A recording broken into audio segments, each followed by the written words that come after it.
Review is good. So how do cells talk to each other? What are the different ways? See if you can think of any. We just talked about two in the previous video when we did an overview of nervous and endocrine systems. Those are two ways of signaling. Here we're going to kind of back up and talk about those two as well as a couple others. A couple of these we'll see this spring, but mostly I want to give you some context about really getting what hormone signaling means. And what does hormone mean in contrast to other types of signaling. So here are some other ways that cells can signal other cells. So there's direct communication through gap junctions. This is the most direct, simple way of communicating you can get directly from one cell to another. What type of molecule goes through here? I have it right here. Ions and lipid soluble. So these are going to be small. They go right through channel proteins. So it can't be a protein, right? Protein can't fit through a protein. We're going to see some of this in the cardiovascular system with cardiac muscle. Here is an image of what that kind of looks like. I like this visual. Here's the plasma membrane of two different cells. And the gap junction is literally a channel.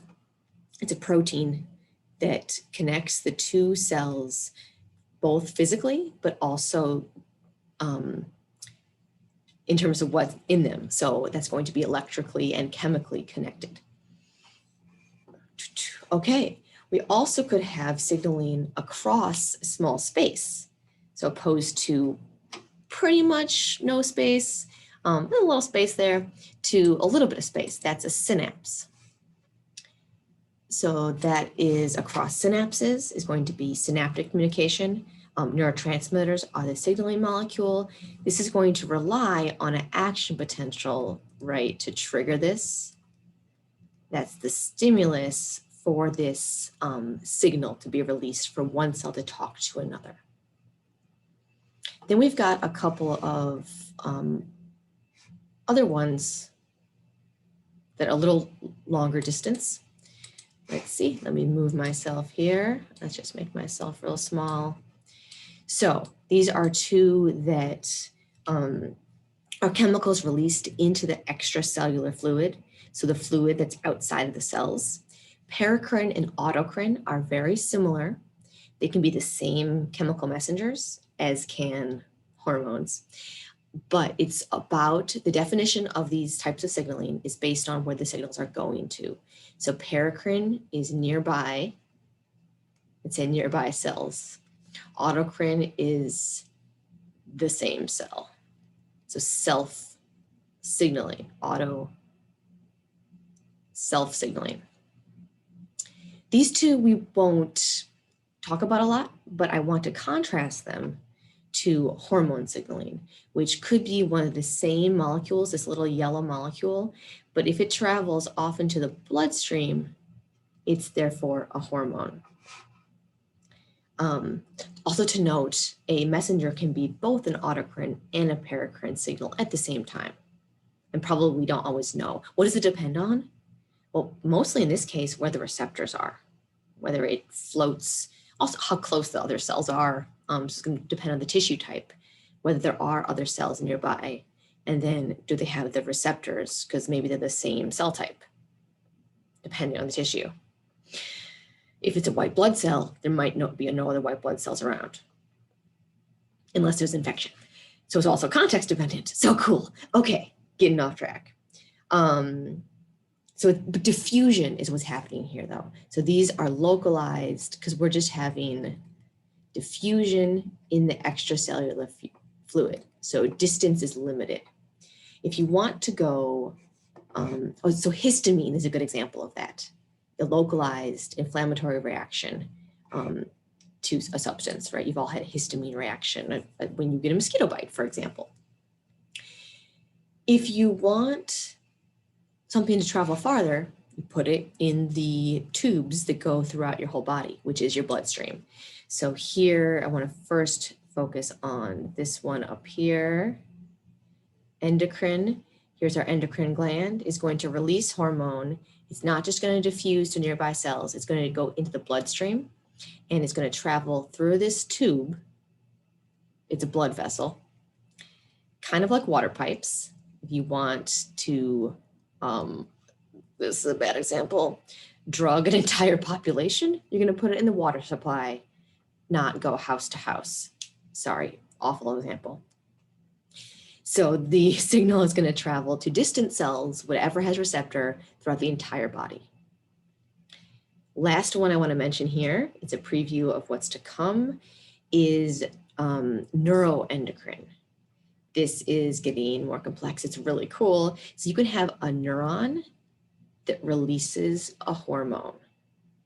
This neuron can produce, instead of just like dopamine or some small signal, we'll see examples of this, it can produce variable sized messengers that, instead of going just in neuron to neuron, which I told you before, right? Neurons go neuron to neuron, or neuron to muscle, or neuron to gland.